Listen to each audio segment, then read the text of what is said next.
నమస్తే, నేను Roja. Welcome to special drive. రాజకీయాలు లేవు, రహస్యాలు లేవు, పార్టీ జెండా లేదు, పర్సనల్ ఎజెండా అస్సలు లేదు. ఉగ్రభూతాన్ని తరిమి కొట్టడమే లక్ష్యం, పాకిస్తాన్ను ఏకాకిని చేయడమే టార్గెట్. అందుకే దేశం కోసం, దేశ భద్రత కోసం మన ఎంపీలు దౌత్య యుద్ధానికి శ్రీకారం చుట్టారు. టెర్రరిజానికి వ్యతిరేకంగా జంగ్ సైరన్ మోగించేందుకు జర్నీ మొదలుపెట్టారు. దౌత్య యుద్ధంపై ఇవాల్టి స్పెషల్ డిబేట్. ఆపరేషన్ సింధూర్ తో ఇండియన్ ఆర్మీ సత్తాను ప్రపంచానికి చాటింది మోడీ సర్కార్. పాకిస్తాన్లోని 9 ఉగ్ర స్థావరాలను ధ్వంసం చేసింది. టెర్రరిజాన్ని పెంచి పోషిస్తున్న దాయాది తీరును ఎండగట్టేందుకు రెడీ అయింది. అంతర్జాతీయ స్థాయిలో దౌత్య యుద్ధానికి నడుం బిగించింది. ఉగ్ర కుట్రలు ప్రపంచ దేశాలకు వివరించేందుకు 7 బృందాలు ఏర్పాటు చేసింది కేంద్రం. ఎంపీలు శశి థరూర్, రవిశంకర్ ప్రసాద్, పాండా, సంజయ్ కుమార్, కనిమొళి, సుప్రియా సూలే, శ్రీకాంత్ షిండే నేతృత్వం వహిస్తున్నారు. 7 బృందాలతో కూడిన 59 మంది ఎంపీలు 33 దేశాల్లో పర్యటిస్తారు. ఉగ్రవాదానికి వ్యతిరేకంగా గళమెత్తనున్నారు. జూన్ మొదటి వారంలో తిరిగి భారత్ కు రానున్నారు. తెలుగు రాష్ట్రాల నుంచి 4 అవకాశం లభించింది.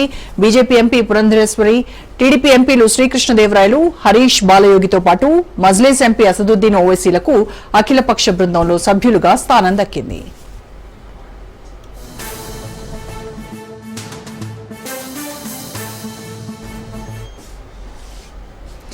సీమాంతర ఉగ్రవాదాన్ని పాకిస్తాన్ పెంచి పోషిస్తోంది. దీంతో అంతర్జాతీయ వేదికలపై ఆ దేశ తీరును ఎండగట్టేందుకు భారత్ సిద్దమైంది.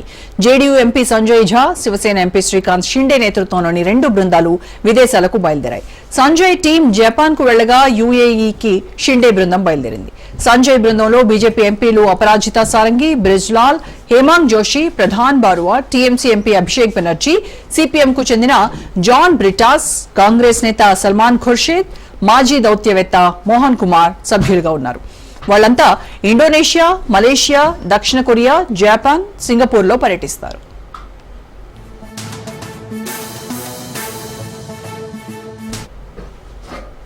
ఇక Srikanth Shinde team Democratic Republic of Congo, Sierra Leone, Liberia వెళ్లనుంది. ఆ బృందంలో బీజేపీ ఎంపీలు Bansuri Swaraj, Atul Garg Mishra, Muslim League MP Basheer, BJD MP Sasmita పాత్రతో పాటు మాజీ ఎంపీ అహ్లూవాలియా, మాజీ దౌత్యవేత్త సుజన్ చినోయ్ ఉన్నారు. భారత బృందం పర్యటిస్తున్న 33 దేశాల్లో 15 ఐక్యరాజ్య సమితి భద్రతా మండలిలో సభ్య దేశాలే.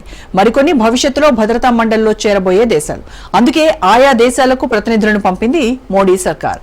వివిధ దేశాల ప్రభుత్వాధినేతలతో పాటు పార్లమెంటేరియన్లు, మేధావులు, మీడియా ప్రతినిధులను కలిసి పాక్ ద్వంద్వ నీతిని బయటపెట్టనుంది ఎంపీల బృందం.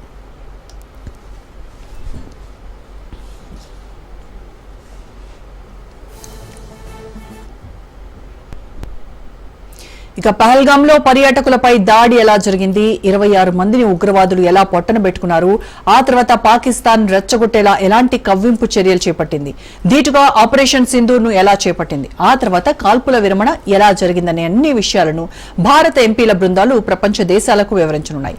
ఉగ్రవాదులకు సహకరించడంలో ఎన్నో ఏళ్లుగా పాక్ అనుసరిస్తున్న పాత్రను, దానివల్ల ప్రపంచ దేశాలకు పొంచి ఉన్నటువంటి ముప్పును విదేశీ నేతలకు వివరించనున్నారు భారత ఎంపీలు. ఇదే విషయంపై పూర్తి విశ్లేషణ అందించడానికి ప్రముఖ రాజకీయ విశ్లేషకులు వంది సత్యం గారు ప్రస్తుతం అందుబాటులో ఉన్నారు. Good afternoon sir. సత్యం గారు. గుడ్ ఆఫ్టర్నూన్ అండి. సత్యం గారు, భారత ఎంపీలు 33 దేశాల్లో 7 టీంలుగా వెళ్లి అక్కడ దౌత్య యుద్ధం చేయబోతున్నట్టుగా, పాక్ ను అంతర్జాతీయంగా ఏకాకిని చేయడంలో ఈ దౌత్య యుద్ధం మన ఎంపీలు తీసుకున్నటువంటి ఏదైతే ప్రభుత్వం సూచించిన ప్రకారం వీళ్ళు చేయబోతున్నటువంటి దౌత్య యుద్ధంలో ఎంతవరకు సక్సెస్ అవుతారు అని అనుకోవాలి? Success, absolute success, relative success అనేటువంటి చర్చ అవసరం లేదు.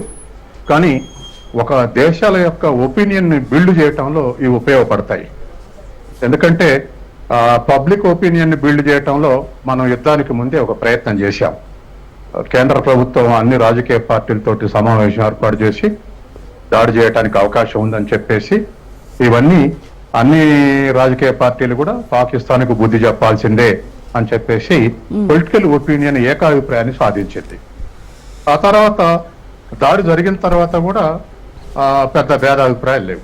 కాకపోతే ఒకటే, ట్రంప్ ముందే ఎట్లా డిక్లేర్ చేస్తాడని ఒక అభిప్రాయం. తర్వాత విరామం ప్రకటించేటప్పుడు మేము మళ్ళీ రాజకీయ పార్టీలకు ఇన్ఫర్మేషన్ ఇవ్వాల్సి ఉండే అని చెప్పేసి చిన్న చిన్న విభేదాలే. కానీ మొత్తం కూడా పాకిస్తాన్ ఉగ్రవాదానికి జవాబు చెప్పడానికి ఇంతకన్నా వేరే మార్గం లేదు. వాళ్ళ తయారీ కేంద్రాలను ధ్వంసం చేయటం తప్పనటువంటిది 99% ఏకీభావం ఉన్నది. ఇప్పుడు మనం యుద్ధం చేసేటప్పుడు ఏ కారణం నుంచి ఏం సపోర్ట్ చేస్తుంది అనేది మనం ఏం ఎక్స్పెక్ట్ చేయలేం.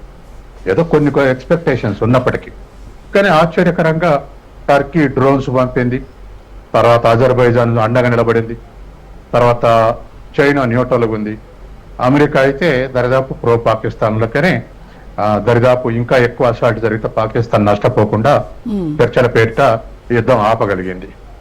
తర్వాత అనేక వాణిజ్య ఒప్పందాలు ఇవన్నీ కూడా వాళ్ళ లాభాలు వాళ్ళు చూసుకుంటారు అనుకోండి. అయితే ఇవాళ ఎంపీల బృందాలు పోవటం వల్ల ఇది ఇన్క్లూజివ్ ఒపీనియన్గా ఉంటుంది.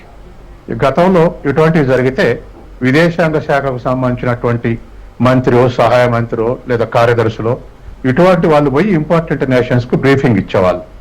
కానీ అలా పోతే అది ప్రభుత్వ ఒపీనియన్ లాగానే ఉంటుంది.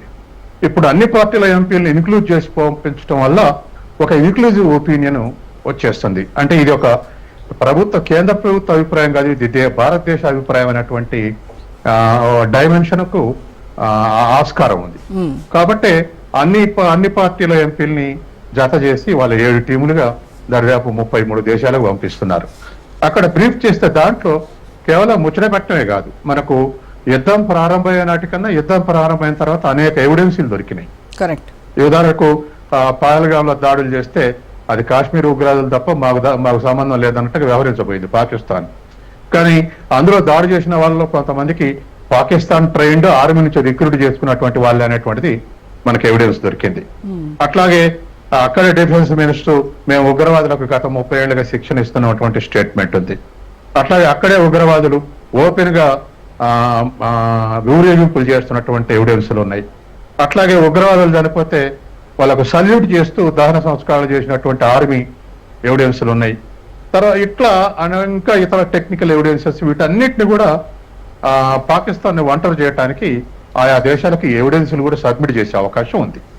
అంటే ఇదేదో దూరంగా ఉన్న దేశాలు, ఇదేదో విడిపోయిన దేశాలు కాబట్టి దాయాదుల పోర్లు అనుకోకుండా కావాలని ఇది ఉగ్రవాదాన్ని గత 30 ఏళ్లుగా పెంచి పోషిస్తుంది. దాంట్లో నెంబర్ 1 స్థానం పాకిస్తాన్ ఉందన్నటువంటి విషయాన్ని రూఢి చేసేందుకు ఇప్పుడు ఆధారాలు దొరికాయి. గతంలో మనకి ఎక్స్పెక్టేషన్స్ ఉన్నాయి, అమెరికా సపోర్ట్ తోటి పాకిస్తాన్ ఉగ్రవాదాలను శిక్షణ ఇస్తుందన్న విషయం అందరికీ తెలుసు. కాబట్టి ఇటువంటి ఎంత ఎగుమతి చేస్తూ ఉన్నారు, ఉగ్రవాదులు ఎక్స్పోర్ట్ చేస్తున్నారు వివిధ దేశాలకు. కాబట్టి ఇటువంటి పరిస్థితుల్లో పాకిస్తాన్ మీద యుద్ధం చేస్తే, మొన్న ధ్వంసం చేస్తే ఎటువంటి రిజల్ట్ వచ్చిందో అంతకన్నా గొప్ప రిజల్ట్స్ వస్తుంది దాన్ని ఒంటరి చేయగలిగితే. వివిధ దేశాల అభిప్రాయాల్లో పాకిస్తాన్ చేసేది తప్పు అని కన్విన్స్ చేయగలిగితే ఇంకెక్కువ రిజల్ట్ వస్తుంది మనకు. కాబట్టి ఏదైనటువంటి చర్యను అందరూ బలపరుస్తున్నారు, బలపరాల్సిందే. మేజర్ గా సత్యం గారు, అంటే ఈ దౌత్య యుద్ధం వ్యూహం వెనుక అంటే మనకు ప్రధానంగా మన బలాలు బలహీనతలు ఏంటంటారు? ఒకటి బలం ఏమిటంటే పాకిస్తాన్ దగ్గర లభించినటువంటి ఎవిడెన్స్. బలహీనత అంటే విదేశాల్లో ప్రదర్శించే బలహీనత లేదని, కానీ టీమ్స్ ఫామ్ చేసేటప్పుడు అన్ని రాజకీయ పార్టీలు అన్నప్పుడు ఆ పార్టీని సంప్రదించి ఇన్క్లూడ్ చేయకుండా ప్రభుత్వ ఇష్టానుసారం ఇన్క్లూడ్ చేసింది మెంబర్స్ ని వివిధ పార్టీలు. కాబట్టి టీఎంసీ ఆబ్జెక్షన్ చెప్పింది, కాంగ్రెస్ ఆబ్జెక్షన్ చెప్పింది. ఇటువంటి చిన్న చిన్న విషయాలకు స్థానం విమర్శ అవకాశం ఇవ్వకూడదు.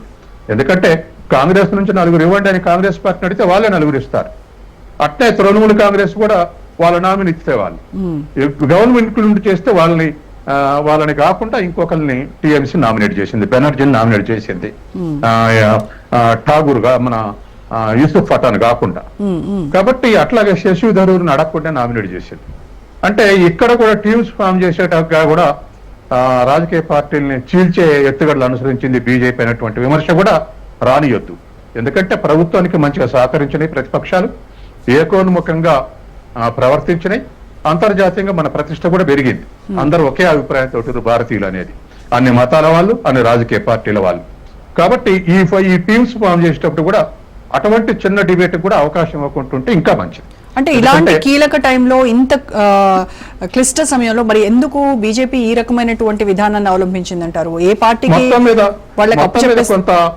మొత్తం మీద కొంత కేంద్ర ప్రభుత్వం కన్ఫ్యూజన్ అయింది. అంటే 59 మెంబర్లని ఇట్లా టీములు చేస్తాను అని బ్రాడ్గా చెప్పలేదు, అన్ని పక్షాలను చేస్తాను అనటం తోటి పక్షాలు అన్నప్పుడు రాజకీయ పక్షాలే. రాజకీయ పక్షం అన్నప్పుడు రాజకీయ పక్షం అంటే ఆ ఎంపీల మీద ఉన్నటువంటి అధికారం, కాబట్టి వాళ్ళని నామినేట్ చేయమంటే పోయేది. అట్లా కాకుండా దీన్ని ఈ విధంగా కూడా యూజ్ చేసుకున్నటువంటి విమర్శ రాజకీయ పార్టీ కాంగ్రెస్ విమర్శ చేసింది, టీఎంసీ విమర్శ చేసింది ఒక ఎత్తు అయితే, ఆలోచించే వర్గం అట్లా అనుకోకూడదు. ఆలోచించేటువంటి ఆలోచన పరులు అలా అనుకోకూడదు. బీజేపీ ఇక్కడ పాలిటిక్స్ నడిపింది అనుకోకూడదు. ఎందుకంటే ఏకోన్ముఖంతో పోవాలి. ఇది ఎగనెస్ట్ పాకిస్తాన్, ఇది ఇంటర్నల్ మ్యాటర్ కాదు. కాబట్టి వరల్డ్ ఒపీనియన్ బిల్డప్ చేస్తున్నప్పుడు మన దేశం నుంచి కూడా అటువంటి ఒపీనియన్ తోటే పోవాలి. ఆ విధంగానే అబ్సల్యూట్ ఒపీనియన్ తో పార్టిసిపేట్ చేయాలిగా తప్ప ఆ విభేదాలతో పోయేటువంటి క్రమం ఉండకూడదు. ఏదేమైనా రాజకీయ పార్టీలు మేము ఉపసంహరించుకుంటున్నామనో, మేము పాల్గొనటం లేదనో అటువంటి పిలుపులు ఇవ్వకుండా వాళ్ళ ఇష్టానుసారమైన కొంతమందిని ఫార్వర్డ్ చేశారు ఎంపీల్ని, కొంతమందిని ప్రభుత్వం నామినేట్ చేసింది. కానీ ఆ ప్రొసీజర్ కరెక్ట్ కాదు. అంటే ఈ ప్రొసీజర్ ఏదైతే ఉందో అఖిలపక్ష విధానం ఈ దౌత్య పర్యటనలో ఏమైనా సందేశాలను బలహీనపరుస్తుందంటారా, బలపరుస్తుందా, లేదంటే కొత్త సమస్యలను ఏమైనా సృష్టించేటువంటి అవకాశం ఉందంటారా? బలహీనపరిచే అవకాశం లేదు. ఎందుకంటే టీములు చేరిన తర్వాత ఒక ఒపీనియన్ తోటి మిస్త్రీ వీళ్ళందరికీ బ్రీఫ్ చేశాడు. విదేశాంగ శాఖ కార్యదర్శి మిస్త్రీ ఈ 7 టీములకు 59 మందికి కూడా బ్రీఫ్ చేశారు ఏం చెప్పాలనేది బ్రాడ్గా. వాళ్ళ టీంలో ఇంకా ఇంటర్నల్ డిస్కషన్ తోటి ఒక 2 కొత్త విషయాలు చెప్పగలిగితే చెప్పొచ్చు. అట్లాగే దేశాలను బట్టి ఒపీనియన్ చెప్పొచ్చు. ఇప్పుడు ఒక దేశానికి చెప్పిన ఒపీనియన్ మరొక దేశానికి చెప్పలేము. టర్కీకి చెప్పే ఒపీనియన్ మనకు ఫ్రెండ్లీ కంట్రీకి చెప్పలేము. కాబట్టి ఒక్కొక్క టీము ఒక్కొక్క ఆ దేశాన్ని బట్టి కొన్ని ఒపీనియన్ చెప్పొచ్చు, కొన్ని చెప్పకపోవచ్చు. కానీ ఏదేమైనా మిస్త్రీ బ్రాడ్ గా బ్రీఫ్ చేశాడు వీళ్ళ 59 మందికి. కాబట్టి మెయిన్ లైన్స్ లో అంటే గైడ్ లైన్స్ ని ఫాలో అయ్యేటువంటి అవకాశం ఉంది. కాబట్టి డిఫరెన్స్ ఆఫ్ ఒపీనియన్ వచ్చే అవకాశం లేదు. ఒకసారి యాక్సెప్ట్ చేశారు ప్రభుత్వం ఇన్విటేషన్ అంటే ఇక ఆ ఒపీనియన్ కి యాక్సెప్ట్ చేసినట్టే. కాబట్టి ఫారెన్ లో పోయి తలా ఒక స్టేట్మెంట్ ఇచ్చే అవకాశం లేదు. అయితే మనం చూస్తున్నట్టుగా పాక్ సీమాంతర ఉగ్రవాదాన్ని పెంచి పోషిస్తోంది, ఇందులో నో డౌట్. అయితే ఈ విషయాన్ని మరి ప్రపంచ వేదికలపైన అంతర్జాతీయ సమాజానికి అర్థమయ్యేలాగా చెప్పడంలో ఇప్పుడు వీళ్ళ ముందు ఉన్నటువంటి సవాళ్ళు ఏంటంటారు ఎంపీల ముందు? ఒకటండి, ఇప్పుడు తాలిబాన్లని శిక్షణ ఇచ్చినటువంటిదే పాకిస్తాన్. తాలిబాన్ ఫ్రెండ్లీ ఆర్గనైజేషన్స్ ఇప్పుడు వైరుధ్యం వచ్చింది. ఐసిఎస్ కానీ లేకపోతే జైషే మహమ్మద్ కానీ ఇటువంటి ఇంకా అరడజను ఉగ్రవాద సంస్థలు భారతీయులుగా ఉన్నటువంటి వాళ్ళు అక్కడ పాకిస్తాన్ అండ చూసుకొని ఒక్కొక్కరు ఒక్కొక్క ఆర్గనైజేషన్ స్టార్ట్ చేసి శిక్షణ ఇచ్చి పంపుతున్నారు. కాబట్టి ఈ ఎవిడెన్స్లన్నీ ఇప్పుడు దొరికాయి. అందుకని ఇప్పుడు మజూర్ని పంపమంటే అది ఈఎంఓ కూడా అంతర్జాతీయ ఉగ్రవాదిగా అజర్ని డిక్లేర్ చేసింది. కానీ పట్టి అంటే మా దేశం లేడన్నది పాకిస్తాన్ ఇన్నాల్సింది బుకాయించింది. ఇప్పుడు ఎవిడెన్స్ దొరికింది కదా. కాబట్టి ఇటువంటి అడ్వాంటేజెస్ అన్ని ఇప్పుడు మన దేశ పార్లమెంట్ సభ్యులు మన టీములు తీసుకుంటాయి. ఈ అడ్వాంటేజెస్ ఇటువంటి అన్ని కూడా రుజువు చేసేటువంటి అన్ని కూడా డిసడ్వాంటేజ్ అంటూ ఏం లేదు. కానీ పాకిస్తాన్ ని బలపరిచేటువంటి యథావిధి వైఖరి గతంలో ప్రత్యక్షంగా సహాయం చేసినటువంటి అమెరికా వైఖరి పరోక్షంగా ఇవాళ ఉపయోగపడతా ఉంది. దాన్ని మనం ఎక్స్పోజ్ చేయాలి. ఇష్టానుసారం అమెరికా ఇష్టానుసారం మిత్రుడిగా నటిస్తూనే మన దేశస్తులు మన యూపీఏ 2 గవర్నమెంట్ అప్పుడు ఆటమిక్ ఎనర్జీ అగ్రిమెంట్ చేసుకున్నారు. దాన్ని చేసుకున్నందుకే కదా యూపీఏ గవర్నమెంట్ కు వామపక్షాలు ఉపసంహరించుకుంటే తర్వాత ములాయాదం నిలబెట్టడం అదంతా జరిగింది. ఆనాటి నుంచి ఈనాటి వరకు అమెరికా నమ్ముతూ వస్తుంది భారత ప్రభుత్వం కొంతమేరకు, గతంలో ఉన్నంత కాకుండా కొంతమేరకు నమ్ముతూ వస్తుంది. ఎందుకంటే ఒకటి కమర్షియల్ వాణిజ్య సంబంధాలు ఉన్నాయి. దరిదాపు 86 + 46 దరిదాపు $125 బిలియన్ అమెరికాకు మనకు మధ్య వ్యాపారం ఉంది. వ్యాపారం పెరిగింది. అట్లాగే క్రూడ్ దిగుమతి చేసుకోవటంలో కూడా అమెరికా ఇవాళ మేజర్ కంట్రీ అయింది రష్యాతో పాటు. ఇటువంటి సంబంధాలు ఉన్నటువంటిప్పుడు నమ్మకంగా, అదేవిధంగా చాలా మంది మోడీకి చాలా రెస్పెక్ట్ ఇస్తున్నారు. అసలు మోడీని అనుసరించేటువంటి పరిస్థితి వచ్చింది చైనా గాని, రష్యా గాని, అమెరికా గాని. ఇటువంటి కొన్ని ఇంకా ఎక్సెస్ కూడా చెప్పినటువంటి మనం చూసాం. కానీ ఈ 2 years అనుభవంలో అలా అనుకున్నాం మనం. కానీ వాళ్ళ భ్రమలు దొరికిపోయాయి. ఎందుకంటే పాకిస్తాన్ మీద ఇంకొక 2 రాత్రులు ఓపిక పెడితే దరిదాపు పాకిస్తాన్ కుప్పగూలిపోయేది. అలా కుప్పగూలిపోకుండా అమెరికా అడ్డుపడింది. దానికి కారణం దానికి పాకిస్తాన్ హైడౌట్ గా వాడుకుంటుంది గత 60 ఏళ్లుగా. ఎందుకు హైడౌట్ వాడుకుంటుందంటే to control the Russia which is opposite in defence equipment. అట్లాగే చైనా ఇది కూడా శత్రువే, ఇటు రాజకీయంగా అటు ఆర్థికంగా. అది అమెరికన్ ఎకానమీ $24 ట్రిలియన్ అయితే China economy 19.5, almost all $20 trillion nearest rival. కాబట్టి అంత బలం ఉంది కాబట్టి మన టారిఫ్ పెంచుతుంటే మేము కూడా పెంచుతామని కౌంటర్ పెంచింది. ట్రంప్ దిగొచ్చి మళ్ళీ కనిష్ట స్థాయికి ఏదో 10:30 అగ్రిమెంట్ చేసుకున్నారు. కాబట్టి అట్లాగే భారతదేశం కూడా పాకిస్తాన్ లాగా సరెండర్ అయి ఉండట్లే. గతంలో ఉన్నటువంటి ఇండిపెండెంట్ ఉండకపోయినా తూచా తప్పగా పాటించే స్థితి అయితే లేదు. ఎందుకంటే మన రష్యా మీద, ఉక్రెయిన్ రష్యా వారప్పుడు రష్యా మీద అనేకమైనటువంటి ఆంక్షలు పెడితే భారత్ ఫాలో కాలే. క్రూడ్ దిగుమతి చేసుకుంటే మనం దిగుమతి చేసుకున్నాం, మన లాభం మనం చూసుకున్నాం. కాబట్టి ఈ మొత్తాన్ని కంట్రోల్ చేయడానికి పాకిస్తాన్ కావాలి అమెరికాకు, దానికి అవసరం ఉంది. 60 ఏళ్ళ నుంచి యూజ్ చేసుకుంటుంది, ఇప్పుడు కూడా యూజ్ చేసుకుంటుంది. Pakistan is nearly border country to the Russia, Soviet union, మాజీ రిపబ్లిక్స్ కు. అట్లాగే it is border line to the China, it is border to the India. ఇట్లా కీలకమైనటువంటి స్థానంలో ఉంది. కాబట్టే ఇవాళ డిఫెన్స్ ఎక్విప్మెంట్ కానీ లేకపోతే ఇతరత్ర ఏదైనా ఇంకా చాలా విషయాలు ఉన్నాయి. ఇవన్నిట్లలో కూడా దరిదాపు ఒక 10 ఏళ్ల కింద ఉగ్రవాదుల శిక్షణ ఇవ్వడానికి 20 ఏళ్ల కింద ఒక $10 బిలియన్ సాయం చేసింది. మళ్ళా ఒక 5-6 ఇయర్స్ కింద మళ్ళీ ఒక $10 బిలియన్ సాయం చేసింది. మళ్ళీ ఇప్పుడు IMF నుంచి sanctioning, pre sanctioning $7 billion sanction అయి ఉన్నాయి. $1.4 బిలియన్ ఇప్పుడు రిలీజ్ అయినాయి. అవి క్యాన్సిల్ చేయడానికి అవకాశం లేకున్నా స్లో డౌన్ చేస్తే ఉగ్రవాదులు ఆటకుంటుంటాయని అప్పీల్ చేసినా ఎవరు వినలేదు.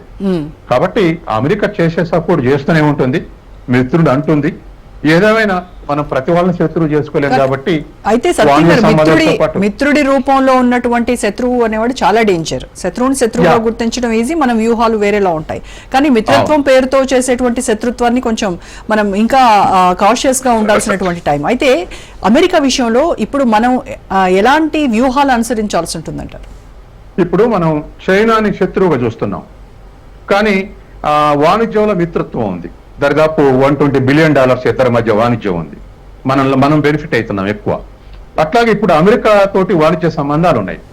కానీ అమెరికా తోటి వాణిజ్య సంబంధాలతో పాటు మన ఒపీనియన్, పొలిటికల్ ఒపీనియన్, ఈ దేశం యొక్క ఒపీనియన్ ఎప్పుడు కూడా అమెరికా చేసినటువంటి నష్టానికి వ్యతిరేకంగా ఉంటుంది. గతంలో ఉన్నటువంటి లెసన్స్, 3 వార్లు పాకిస్తాన్ జరిగిన 3 వార్స్ లో కూడా పాకిస్తాన్ డైరెక్ట్ సపోర్ట్ చేసింది. 65 అయితే అసలు 71 అయితే ఇండియా మీద దాడి చేయడానికి ప్రయత్నం చేసింది అమెరికా. కాబట్టి అటువంటి ఎక్స్పీరియన్సెస్ తోటి మన దేశస్తులు మనకు నష్టం చేస్తే బగ్గు అంటారు. మొన్న అదే జరిగింది. ఏది పాకిస్తాన్ మీద పిఓకి ఆక్యుపేట్ చేయటం, లేదా పాకిస్తాన్ పనికి రాకుండా చేయాలి. ఎందుకంటే అసలు ముందు మన దేశంలో యుద్ధం ప్రారంభమయ్యేటప్పుడే బాగా ఊయింగ్ చేశారు ప్రజల్ని. అట్లా ఊయింగ్ చేయకూడదు. ప్రజల్ని ఆ స్థాయికి తీసుకెళ్లి దాడి చేస్తే సర్వనాశనం చేయాలని కోరుకుంటారు. అది సాధ్యమేనా? అసలు అవసరమా మనకు? కాబట్టి మనం ఉగ్రవాదులను కంట్రోల్ మన వాళ్ళు తర్వాత చెప్పారు. ఏది మన లక్ష్యం, మన ఆబ్జెక్టు ఉగ్రవాద స్థావరాలు నాశనం చేయటమే అని. అది ప్రజల్ని ఊయింగ్ చేసి మన ఇదే లక్ష్యం అనే వరకు వాళ్ళకి నచ్చలే. ఇదొక అంశం. రెండోది, మనకన్నా ముందే ట్రంప్ యుద్ధం ఆగిపోతుందని విరామం ప్రకటిస్తారని ప్రకటించతోటి 1960లో సిమ్లా ఒప్పందంలో ఒక క్లాజ్ ఉంది. ఏమనంటే we should respect each other, తర్వాత తర్వాత ఇద్దరు బోర్డర్ లైన్ ఇద్దరం రెస్పెక్ట్ ఇవ్వాలి, తర్వాత ఈఎన్ఓ పాటించేటువంటి సూత్రాలు, కండిషన్స్ అన్ని ఫాలో అవుతూ మనం బయలాటరల్ గా పరిష్కరించుకుందాం, థర్డ్ ఫోర్స్ ఉండొద్దు అని ఇద్దరు అంగీకరించారు.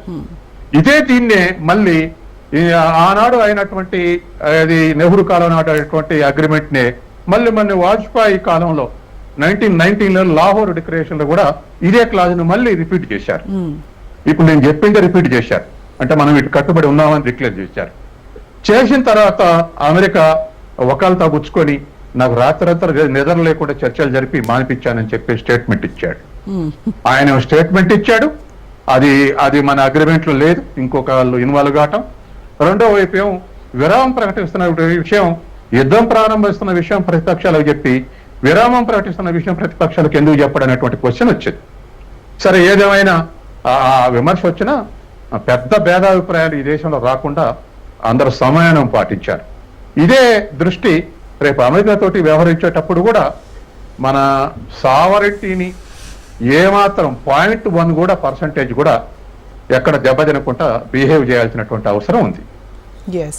అయితే ఇప్పుడు ఏదైతే దౌత్య పర్యటనలు చేస్తున్నారో వీటి వల్ల భారత్ అంతర్జాతీయ సమాజం నుంచి ఎలాంటి సపోర్ట్ కోరుకుంటుందంటారు? ఇప్పుడు ఒకటండి, మిత్రుడు మిత్రుడు, శత్రువు శత్రువు అన్నట్టు, శత్రువు మళ్ళీ మన శత్రువుకు మిత్రుడు అన్నట్టు ఇవాళ అనేక దేశాల మధ్య వైరుధ్యాలు ఉన్నాయి. ఇప్పుడు అమెరికా మనల్ని చైనాకు వ్యతిరేకంగా ఈస్ట్ సీలో క్వాడ్ ఏర్పాటు చేసింది. దాంట్లో ఎవరు మెంబర్స్ అంటే Japan, America, Australia. 4th member మనం కూడా ఉన్నాం అందులో. చైనాకు వ్యతిరేకంగా కూటమి గట్టిన దాంట్లో వాస్తవానికి మనల్ని నియరెస్ట్ నేషన్ గా ఉన్నటువంటి మనల్ని చైనాకు వ్యతిరేకంగా వాడుకో చూస్తుంది. అదే సందర్భంలో చైనా తోటి రిఫ్ట్ వచ్చినప్పుడు కూడా సపోర్ట్ చేయడానికి కూడా ప్రయత్నం చేసింది.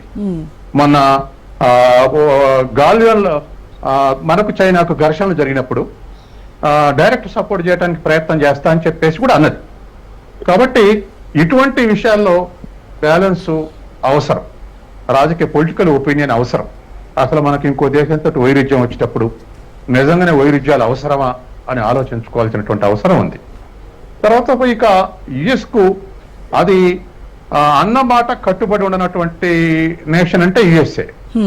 ఇప్పుడు మనకు ఆఫ్ఘనిస్తాన్ లో ప్రభుత్వాన్ని గోలదోయటానికి, రష్యన్ ఇన్వాల్వ్మెంట్ ఉన్న ప్రభుత్వాన్ని గోలదోయటానికి తాలిబాన్లకు శిక్షణ ఇచ్చింది ఎవరు? ప్రత్యక్షంగా అమెరికా. అది పాకిస్తాన్. ఎక్స్పర్టైజ్ ఎవరు? అమెరికా. చేరి తాలిబాన్లు ఆఫ్ఘనిస్తాన్ లో ప్రభుత్వాన్ని గోలగొట్టి ఆక్రమించారు. వాళ్ళు ప్రపంచవ్యాప్తంగా ఉగ్రవాదాన్ని వ్యాపింపజేస్తారని మళ్ళీ అగైన్ అమెరికా వచ్చి ఆఫ్ఘనిస్తాన్ లకు ఇన్వాల్వ్ అయింది. ఇన్వాల్వ్ అయితే అమెరికా వర్సెస్ తాలిబాన్ 2 ఏళ్ళు యుద్ధం జరిగింది. అమెరికా పెద్ద ఎత్తున నష్టం పడింది. మళ్ళా తాలిబాన్లకు వ్యతిరేకంగా పోరాడుతున్న అమెరికా వచ్చి ఇప్పుడు పోయేటప్పుడు ఎవరికి అప్పగించిపోయింది? ఆఫ్ఘనిస్తాన్ లో తాలిబాన్లకు అప్పగించిపోయింది అధికారం. తాలిబాన్లకు వ్యతిరేకంగా పోరాడుతున్న వచ్చి తాలిబాన్లకు అప్పగించిపోయింది. అదొక లెసన్. అట్లాగే ఇజ్రాయెల్ అనేటువంటి దేశం 1950 ముందు లేదు. కానీ ప్రపంచవ్యాప్తంగా ఉన్నటువంటి యూదులకు ఒక దేశం కావాలని ఇజ్రాయెల్ అని పాలస్తీనా మీద దానికి ఒక దేశాన్ని సృష్టించారు. సృష్టించిన తర్వాత Israel versus mother country Palestine మధ్య వైరుధ్యాలు పెరిగినాయి. Israel is nothing but America. Central ఏషియాలో మొత్తం అరబ్ దేశాలను కంట్రోల్ చేయడానికి ఇజ్రాయెల్ యూజ్ చేసుకుంటుంది. దానికి మనతో పాటు 130 దేశాలు, అన్ని దేశాలకు నాయకుడు ఎవరంటే పాలస్తీనా అరాఫత్ కూడా ఉండేవాడు, PLO. మనం ఆ అరాఫత్ మంచి ఫ్రెండ్స్ 130 దేశాలను ఆర్గనైజ్ చేశారు.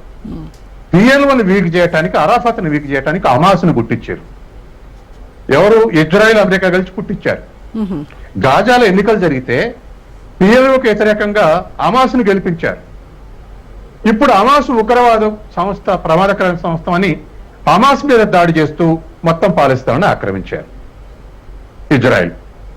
అంటే వాళ్ళే సృష్టించి హమాస్ని వాళ్ళ మీద దాడి పేరు మీద ఉన్న పాలిస్తాన్, గాజాని పాలిస్తాన్ కూడా ఆక్రమించే పరిస్థితి వచ్చింది.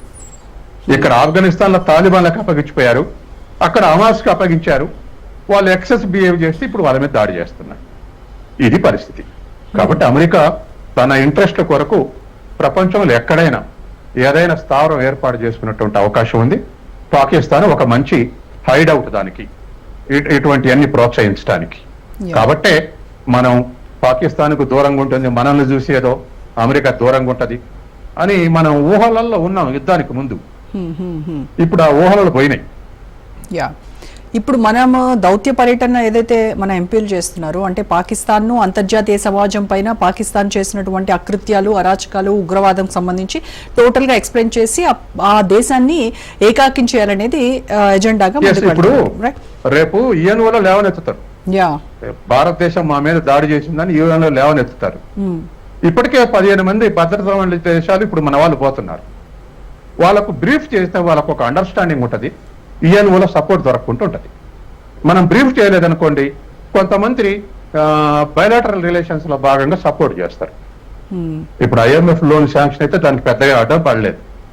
సరే, క్యాన్సిల్ చేసే రూల్స్ లేవు కానీ తాత్కాలికంగా పోస్ట్ పోన్ చేస్తే కొంత ఉగ్రవాదులకు అందకుండా ఉంటది అనేటువంటి ఒక ఉద్దేశంతో అప్పీల్ చేస్తే పెద్దగా ఎవరు పట్టించుకోలేదు మనం చేసిన అప్పీల్. కాబట్టి ఏదైనా 30 దేశాలను ఎడ్యుకేట్ చేయటం అనేటువంటిది ఖచ్చితంగా అవసరం. పాక్ చూస్తూ ఊరుకుంటుందంటారా? అంటే మన వ్యూహానికి ప్రతి వ్యూహంగా ఏదో ఒకటి ఖచ్చితంగా స్టెప్ తీసుకుంటుందేమో కౌంటర్ గా అనేది చాలా మంది అభిప్రాయం. స్టార్ట్ అయింది కదా, పాకిస్తాన్ కూడా వాళ్ళ దౌత్యవేత్తలను పంపడానికి సమాయత్తం అవుతుంది.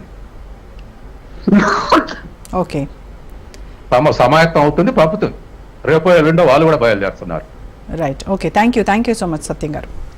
థ్యాంక్ యూ అండి. ఇది ఇవాల్టి special right. Stay tune to Raj news.